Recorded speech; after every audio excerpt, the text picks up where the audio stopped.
¿Escucharon hablar alguna vez sobre la fábrica abandonada Liebig y sobre el castillo Freire? Bueno, estos son dos lugares abandonados de Argentina. En primer lugar tenemos a la fábrica Liebig, que fue muy importante a nivel país y que tiene una historia muy interesante. Y hoy en día lamentablemente está abandonada, pero gracias a esta fábrica se fundó un pueblo que sigue estando hasta el día de hoy.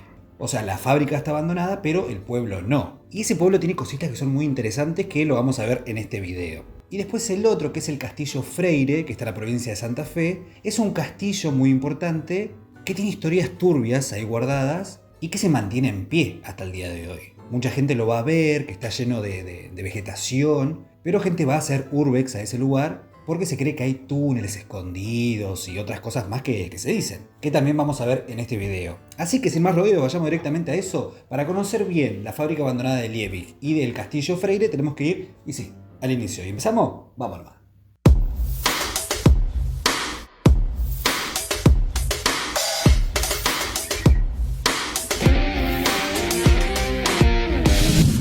Bueno, del primer lugar que vamos a hablar es de la fábrica abandonada Liebig. En Entre Ríos hay una localidad, un pueblo que se llama Liebig, que se lo conoce como un pueblo inglés que se fundó hace 120 años aproximadamente. Bueno, ahí funcionó una fábrica muy importante con el mismo nombre, Liebig, que fue la segunda productora de carne en conserva del mundo. A ese nivel. Llegó a tener miles de empleados, hizo que un pueblo empiece a funcionar a partir de esta fábrica, pero con el paso del tiempo fue teniendo problemas hasta que en los años 70 terminó cerrando y es por eso que hoy está abandonada. Pero su historia empieza más o menos así. Para empezar a hablar de la fábrica, primero tenemos que hablar del pueblo. La historia de este pueblo, Liebig, se remonta a la segunda mitad del siglo XIX, o sea, 1860, 1870 aproximadamente, un poco después de que Urquiza fundara el pueblo Colón, ahí en Entre Ríos. Pero a unos 10 kilómetros de Colón había un saladero a cargo de un inglés de apellido O'Connor, que este después se lo vendió a otro, pero ahí siempre funcionó un saladero, y ahí empezaba lo que era un principio de un pueblo. Una casita acá, otra casita allá, como muy alejadas y como muy aislado de todo. Pero todo va a empezar a cambiar a fines del siglo, a fines del siglo XIX. Esperen que pase esta moto. Que pesaban las motos. Volvieron. Qué necesidad. Bueno, decía que el crecimiento de este pueblo se debió a que vinieron capitales ingleses a esta zona de Entre Ríos para fundar lo que es Liebig's Extract of Meat Company Limited. Es inglés. Que quiere decir como una empresa de extracto de carne. Que esta empresa se había fundado con capitales ingleses, como dije anteriormente, ahí en Europa, porque tenían la licencia para hacer extracto de carne en lata, en conserva. Y ahí teniendo esta licencia empezaron como a expandirse, llevando la fábrica a otros lugares, como por ejemplo Uruguay, Paraguay y Argentina. En la Argentina exclusivamente en Entre Ríos. Y el lugar que eligieron fue este saladero que había mencionado anteriormente, el del inglés O'Connor. Bueno, ahí en ese saladero decidieron poner la fábrica. Y algo que es importante, un detalle que no es menor, es que esta zona era como muy estratégica. O sea, la eligieron muy estratégicamente. Por la cantidad de animales que iban a tener ahí, por el río y que tenían cerca un puerto, como para llevar el producto a otros lugares. O sea, como fue todo pensado estratégicamente porque van a tener pocos gastos de inversión porque tampoco a los empleados le iban a pagar mucho. Imagínense que estamos hablando de fin del siglo XIX, principio del siglo XX. Derechos laborales, besito.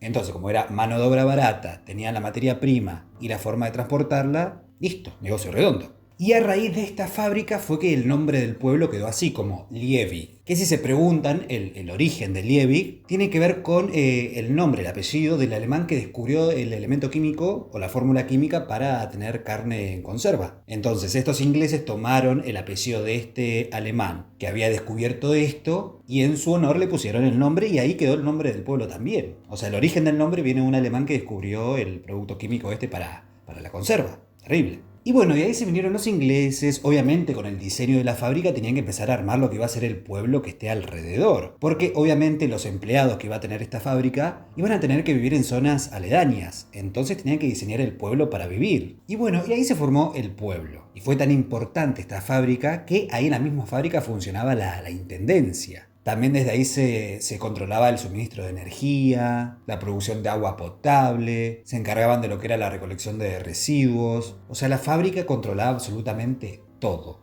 Y bueno, ya para los primeros años del siglo XX, o sea, 1900 y monedas, esta fábrica empezó a crecer cada vez más, empezó a exportar estos productos, porque obviamente era algo novedoso y vendible. Era algo que se podía conservar en el tiempo. O sea, producto, o sea, carne que se podía conservar en latas, era súper novedoso. Y es por esto que la fábrica empezó a vender cada vez más, a tal punto que alimentó a soldados de la Primera y de la Segunda Guerra Mundial. O sea, los soldados de estas guerras se alimentaban de eso, de la carne enlatada, la carne Liebig. Re loco eso. Y bueno, el mayor auge de esta empresa fue justamente durante la Segunda Guerra Mundial, que ahí vendían a lo loco. Y es así que esta fábrica, décadas más tarde, iba a ser nombrada como la cocina más grande del mundo, por la cantidad de gente que alimentaba a ese nivel. Llegó a tener 3.500 empleados aproximadamente en su auge, y como dije anteriormente que los empleados vivían ahí en la zona aledaña a la fábrica, es que este pueblo empezó a crecer, a ser próspero. Imagínense que años anteriores, décadas anteriores, era como una zona bastante despoblada y de repente ya habían familias, una fábrica funcionando y todo esto en muy corto tiempo. Ah, y un detalle que no es menor es que este pueblo estaba dividido en dos. Y lo que lo dividía era la llamada La Manga, que era como el acceso al pueblo. Y eso es lo que marcaba, es como las clases sociales, por así decirlo. De un lado estaban los empleados y del otro lado los gerentes y las personas importantes de la fábrica, como para que no se relacionen. Y la parte de los trabajadores son casas que están hasta el día de hoy, hay gente que sigue viviendo ahí. Y la forma o la estructura, por así decirlo, de esta parte del pueblo son muy interesantes. Hay videos que yo vi, que voy a dejar acá, y también va a estar en la descripción del video, porque está muy bueno. Esta persona recorre el pueblo y te cuenta desde adentro cómo es que viven estas personas. Es un lugar hermoso para ir. O sea, hoy en día vive gente en este pueblo y se puede visitar. Pero bueno, volviendo a la fábrica, como dije, fue un lugar muy interesante. Adivinen quién fue también a este pueblo a visitarlo. A visitar la fábrica y a visitar el pueblo. Y a estos ingleses estaban ahí trabajando y haciendo guita. El príncipe Gales de ese momento, el príncipe de, ¿cómo era que se llamaba? Eduardo de Windsor. Bueno, este chabón cuando vino a Argentina pasó por este pueblo, por Liebig, y se quedó en una parte del pueblo, en la parte de la gente rica, obviamente. Re loco eso. Pero bueno, va a llegar un momento en que el auge de la fábrica va a empezar a caer, y esto fue después de la Segunda Guerra Mundial. O sea, a fines de la década del 40, en los 50. Ahí empezó a venirse abajo, principalmente por cambio de leyes en la Unión Europea, porque ya había nuevas tecnologías y porque este producto no se empezó a vender tanto como antes. Entonces todas estas cosas potenciaron a que el producto no se empiece a vender, que no sea como redituable, y empezó a venir en picada hasta la década del 70, que terminó cerrando definitivamente. Mucha gente que trabajaba ahí se fue del pueblo, otra después volvió con los años, pero como que el auge que había sido en su momento de este pueblo, Liebig, con el cierre de la fábrica, medio que terminó. Hoy en día tiene muy poca gente viviendo, pero lo que había sido en su momento de tener más de 7.000 personas viviendo, eso ya no volvió a existir. Obviamente por el cierre de esta fábrica, que fue muy importante. Imagínense que fue una de las fábricas más importantes del mundo, fundando un pueblo, de repente cierra, la gente se queda sin trabajo porque era uno de los principales focos de ingreso. Y de repente, nada. Obviamente mucha gente se fue a buscar posibilidades a otro lugar y otros se quedaron ahí bancando la parada. Qué raro son eso. Y bueno, con el paso del tiempo se mantiene esta historia. Incluso hay como cuando vos llegás a Liebig, hay una parte del pueblo, hay como un monumento de una carne enlatada haciendo referencia a la historia del lugar que tiene que ver con la fábrica. Vi también otros videos de personas que fueron que está bueno para ir, porque tiene un río también cerca. Es un lugar hermoso. Si alguien es de ahí, de este pueblo, invítenme que se volvino. Hoy en día mucha gente va a conocerlo de forma turística, porque estéticamente es hermoso. Lamentablemente la fábrica no siguió funcionando, pero el pueblo sigue teniendo como esa identidad y también algunas partes como la estructura inglesa que se había creado en su momento. Hoy en día viven aproximadamente 2.000 personas que si tienen la posibilidad de ir, vayan. Yo en algún momento ojalá pueda ir, pues me encantaría conocerlo y más conociendo su historia. Porque qué lindo ir a un lugar donde ya sabes la historia. Eso me encanta. Y para eso sirven estos videos también. Para cuando vayan a algún lugar puedan saber la historia de antemano. Qué loco, hice un montón de videos de pueblos y todavía nadie me invitó a esos pueblos de los que hice video. Así que ya saben, invítenme. ¿Ustedes qué onda? ¿Conocían este pueblo, la historia de la fábrica esta? ¿Conocían este producto? ¿Conocían algo referido a esto? Yo medio que lo sabía muy por encima porque había visto algún que otro video, pero cuando empecé a averiguar ahí me di cuenta de todo lo que había sido. Hermoso. Si ustedes lo conocían o querían agregar algo, déjenme en los comentarios. Pero bueno, vamos al próximo, que el próximo es un castillo, que está en este caso en Santa Fe, y es el Castillo Freire. Pero antes tomo un poquito de vino y tengo la garganta seca ya. Bueno, para hablar del siguiente castillo, que es el Castillo Freire, no tenemos que ir a Santa Fe, específicamente a un terreno que se encuentra entre medio de Carcarañá y Lucio B. López, como unos 50 kilómetros de Rosario aproximadamente. Bueno, ahí hay un castillo abandonado que, si bien no se sabe su historia oficial, hay muchas versiones que se originaron por el boca en boca y se mantienen hasta el día de hoy. Y la historia es más o menos así. El dueño del terreno de esas tierras era Rudecindo Freire. Rudecindo, ese nombre, que era primo de Rodolfo Freire, que fue gobernador de la provincia de Santa Fe a principios del siglo XX. Dato. Bueno, la familia Freire era una de las más ricas e influyentes ahí de la provincia, o sea, la tenían toda. Ellos consiguieron estas tierras en el año 1866, como no sabemos, pero recién a fines del siglo, a fines del 1800, es que empezaron a construir este castillo. Porque obviamente era un lugar estratégico, ahí en el campo, para trabajar con ganado, o sea, la vieron. Pero no solamente era un lugar para trabajar, sino también para que viva ahí la familia por diferentes temporadas, porque la familia Freire tenía casa ahí, bueno, ese castillo. También tenían casa en Rosario, en Santa Fe, y pasaban por diferentes casas por temporadas. Se iban en invierno a una casa, en otoño a otra, en verano a otra, quien pudiera, ¿no? Pero bueno, este castillo es hermoso, o lo era en su momento, porque era bastante lujoso, tenía muchísimas habitaciones, 3 plantas, sótano, pero algo también muy importante que tenía eran 2 torres de vigilancia. Y las torres de vigilancia tenían como, o tienen hasta el día de hoy, porque sigue estando abandonado, pero está, unos círculos por los cuales vigilaban a quienes se acercaban y a quienes no. O sea, podían ver todo. Y ahí en esos círculos entraban como cañones, también tiradores, y acá la pregunta es ¿por qué? ¿Por qué tendrían una torre de vigilancia con cañones en el medio de la nada, prácticamente? Bueno, el objetivo era para defenderse de los malones de los pueblos originarios, los pobladores originarios ahí de la zona, cuando intentaban atacar al castillo. Y este no va a ser un detalle menor, porque en esa época había muchos malones en esa zona. Si ustedes se preguntan qué son los malones, son las tácticas que utilizaban los pobladores originarios para atacar diferentes pueblos o aldeas. Y sobre todo una forma estratégica y rápida, como sorprendiendo al enemigo, así no puede defenderse rápido. O sea, como una forma estratégica de atacar a los criollos que fueron a invadir sus tierras, básicamente. Bueno, algo así. Y en esa época, que era época de robo de tierra, de conquistas y demás, esto era bastante frecuente. Entonces por eso en el castillo construyeron estas torres de vigilancia para evitar estos malones y que puedan estar tranquilos. Pero no solo eso, sino también tenían que tener otras formas de protegerse. Entonces crearon lo que es un ejército privado. ¿A qué me refiero con esto? Construyeron como un ejército de gente que proteja, que eran gauchos, una especie de policías y pobladores originarios que se habían hecho amigos. Bueno, todo ello para proteger el castillo. Estos pobladores originarios tenían como una especie de tolderías donde vivían ahí cerca en el predio del castillo. Y es a raíz de ellos, de estos originarios que vivían ahí cerca, es que empezaron a crearse estas leyendas y versiones de lo que pasaba entre Freire y estos pobladores. En principio se decía que Freire era un tipo de mano dura, un tipo bastante turbio, que esclavizaba a estos originarios que tenía de amigos, ahí protegiendo al castillo, y lo que hacía era explotar a los hombres de esta toldería, haciéndolos trabajar ahí en la zona de campo con el ganado, a las mujeres que hagan trabajo domésticos, entre otras cosas turbias que hacía Freire, porque tenía poder sobre ellos. Y después, un dato que no es menor,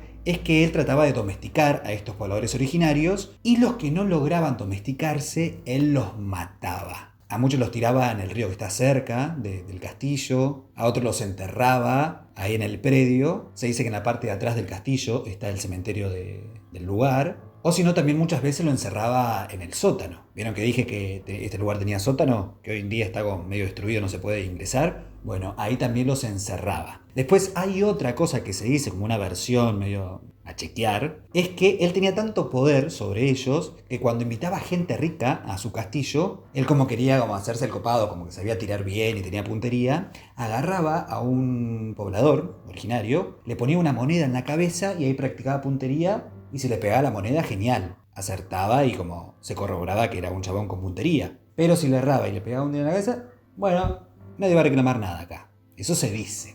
Chequear. Pero bueno, un detalle importante también de este castillo es que se cree que hay túneles por debajo que se utilizaban para escaparse ante un ataque de los pobladores, ante los malones. Entonces se construyeron estos túneles que te llevaba a un lugar cerca del río y así se puedan escapar, en el caso de que sean atacados y no tenían salida. Pero no hay acceso a estos lugares, es como medio una suposición. Hay gente que dice que los puede ver, o sea, porque hay lugares donde está roto el suelo, hay como huecos y como que se puede ver espacios abajo en el terreno y se cree que son los túneles, pero no está confirmado 100% de que ahí había, pero tranquilamente podría ser, tiene todo el sentido del mundo, una forma de escape perfecta sería. Pero bueno, después pasó el tiempo y hay versiones de cómo terminó Freire, cómo fue que murió. Hay una versión que dice que lo mató un poblador originario como una forma de venganza. Después hay otra que dice que murió de una enfermedad y otra dice que se suicidó. Pero no se sabe exclusivamente qué fue lo que pasó con él ni con su cuerpo. Lo cierto es que una vez que falleció, el castillo empezó a venirse abajo. Los herederos no lo empezaron a cuidar, lo empezaron, como esa gente como que tiene muchas propiedades y algunas la terminan abandonando, capaz. Bueno, algo así. Empezaron a saquear este lugar, a robarle puertas, a robarle cosas de valor. Y así se fue destruyendo este lugar, quedando en ruinas prácticamente. Hoy en día se puede visitar, hay mucha gente que va a hacer como una excursión por el lugar. Porque es un lugar que está como medio comido por la vegetación, pero sigue estando hasta el día de hoy. Se puede ingresar. Creo que la parte de arriba no se puede porque ya está bastante venida abajo. El sótano tampoco, pero el predio es como bastante interesante para la gente que le gusta recorrer lugares abandonados, por ejemplo, como por ejemplo yo. Bueno, hoy en día se puede ir y nada, es un castillo hermoso ahí en el medio de la nada, en un terreno donde no hay nada. De repente un castillo ahí rodeado de árboles, comido por la naturaleza, con una historia a chequear, pero terrible. Lo loco es que hay muchas versiones y muchas creencias que se dicen que pasan cosas paranormales ahí. Por ejemplo, que mucha gente que va a ese lugar suele escuchar voces, escucha pasos y las voces que escuchan no hablan español, son voces en otro idioma. Que la explicación de esto es que tiene que ver con las presencias de los pobladores originarios que mataron ahí y los enterraron. Que siguen merodeando ahí por la zona buscando justicia. Y es por eso que hablan otro idioma, su idioma original. Pero bueno, son creencias, ¿no? Creencias del lugar. Por eso dije al principio que no hay una historia oficial, sino lo que se dijo de boca en boca y fue quedando en el tiempo. Y estas son las versiones o la versión que más está siendo fuerte en cuanto a este castillo. ¿Ustedes lo conocían? ¿Conocían la historia de este castillo? Yo creo que en otros lugares no, o si ven videos en YouTube capaz que lo vieron por algún video. Pero capaz que la gente de Santa Fe sí lo conoce. Si son de Santa Fe y conocen este lugar y fueron y tienen alguna experiencia, déjenlo en los comentarios. Yo no lo conocía. Está hermoso, me encantaría ir en algún momento. ¿Quién les dice que en algún momento, tuki, arranco para allá? Sale un video, podría ser, tranquilamente. Pero bueno, así fueron estas dos historias, la de la fábrica de Liebig y del castillo de Freire. Dos historias que me encantaron, por eso no podía faltar en mi canal. Si tienen otros castillos, otros lugares abandonados que tienen historias interesantes, déjenlo en los comentarios también que yo empiezo a investigar, así como estos que me dijeron para el video de hoy. Esto me lo dejaron en un comentario o en varios comentarios de videos anteriores que hablé de estos temas de lugares abandonados. Yo ahí empiezo a investigar, leo todos los comentarios obviamente, empiezo a investigar ahí y digo, este sí, este puede ir para un video. Por eso digo, si conocen otro lugar, déjenlo en los comentarios. Pero bueno, terminamos con el video de hoy. Tengo que hacer un anuncio muy importante también. ¿Vieron que el año pasado y al principio de este año estuve haciendo mi unipersonal Chusmerío Paranormal? Bueno, el ciclo ya terminó, pero como este unipersonal que hice con todo mi amor y demás, solamente lo hice en Buenos Aires, no puedo ir a otros lugares, quiero transmitirlo vía stream para que cualquier persona que no sea de Buenos Aires lo pueda ver sin tener que estar acá, en Buenos Aires. Entonces, como va a ser algo que no voy a subir a YouTube, acá a YouTube, porque no quiero que cualquier random que esté ahí como por internet vea mi unipersonal, que tiene cosas muy interesantes, muy íntimas y muy personales que me gustaría que vea la gente que le interesa y que me banca desde siempre o desde ahora, pero que quiera ver el contenido exclusivamente y que sea como un ritual para algunos pocos, no para cualquiera. Así que dentro de poco voy a compartir el link para comprar las entradas, que seguramente van a ser como algo simbólico. La idea es que la gente que le interese pueda tener acceso y verlo, y va a estar disponible todo un fin de semana. Así que abajo voy a dejar toda la información para que puedan ver Chumerío Paranormal vía stream, sea donde sea que estén. Y así le doy el cierre a este proyecto hermoso que fue hacerlo con todo mi corazón para ustedes. Así que nada, terminamos con este video. Recuerden que si tienen alguna otra historia, alguna leyenda, cualquier cosa a la que quieren que hable, díganme en los comentarios y lo hago. Acuérdense de compartir, de suscribirse, de comentar. Y creo que con eso ya estamos. Espero que les haya gustado y nos vemos en el próximo video.